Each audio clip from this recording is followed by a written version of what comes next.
Horror games have evolved a lot over the years, with recent games in the genre, like the forthcoming Resident Evil Village, tending to favor a first-person perspective.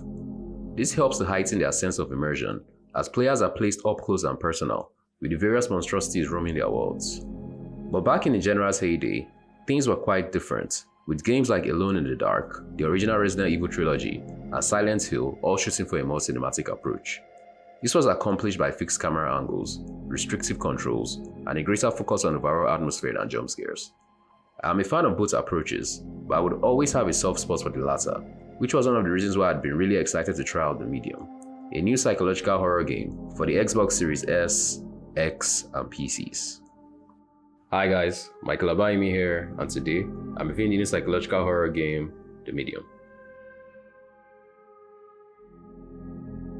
The Medium has players controlling a woman named Marianne, a clairvoyant that is able to communicate with spirits, as well as move between the physical and spiritual realms.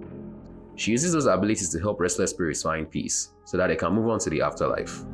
Grieving the recent death of her foster father while being haunted by a recurring nightmare, in which a man shoots a young girl by a lake, Marianne is promised the answers that she seeks when she receives a strange phone call one day. It was from a man named Thomas, who invites her to join him at an old resort in the middle of the Polish wilderness. She gets there to discover that the resort had been abandoned for many years, and it doesn't take long before she also discovers that it was haunted. One of the spirits she encounters is of a young girl named Sadness, who she befriends in a bid to learn what had happened at the resort. She learns about a malevolent entity simply known as the Maw, which was responsible for most of the deaths that had prompted the closure of the resort back in the 80s. And now she and Sadness must work together to find Thomas before he gets them, and unravel the mystery behind the haunting of the resort.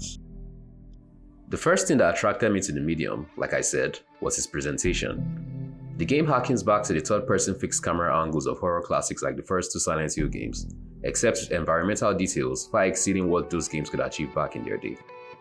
But the main aspect of that presentation that sets it apart from those earlier games is its dual reality mechanic, which allows both the physical and spirit realms to be rendered side by side on screen at the same time.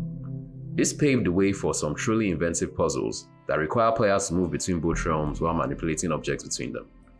It is worth noting that the game does not feature any combat though, at least not in a traditional sense. This is why I've refrained from calling it a survival horror game like those older games. I would even consider it a true horror game, to be honest, since it is more of a paranormal adventure game with horror elements than what I would call straight up horror. The game uses a mechanic quite similar to the detective mode seen in the Batman Arkham games, and most of my time was spent exploring old crime scenes and piecing together old memories to uncover more and more layers of its increasingly twisted plots. Then there are also a few stealth sequences sprinkled throughout the game, as well as one visually striking chase sequence where the dual reality mechanic is used to full effect. All those fancy visuals came at a price though, as I found my mid-range gaming PC struggling to hold a decent frame rate during those dual reality sequences, despite meeting the minimum system requirements. This speaks more to the quality of the optimizations done for the PC version than of the actual game being that demanding. There were also issues with texture popping and glitching textures during my playthrough, and I'm hoping all this will get ironed out in future patches. The game is a bit on the shorter side as well, with my more leisurely playthrough still lasting well under 10 hours.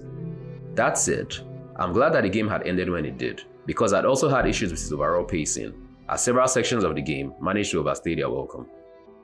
The Medium is a flawed but nonetheless atmospheric horror game that captured the spirits of the games that inspired it.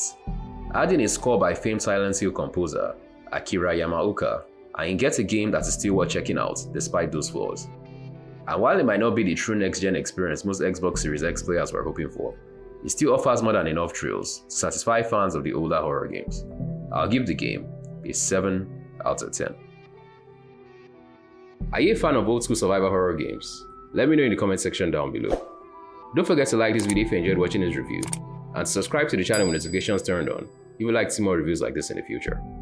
And until the next one, this is Michael signing off.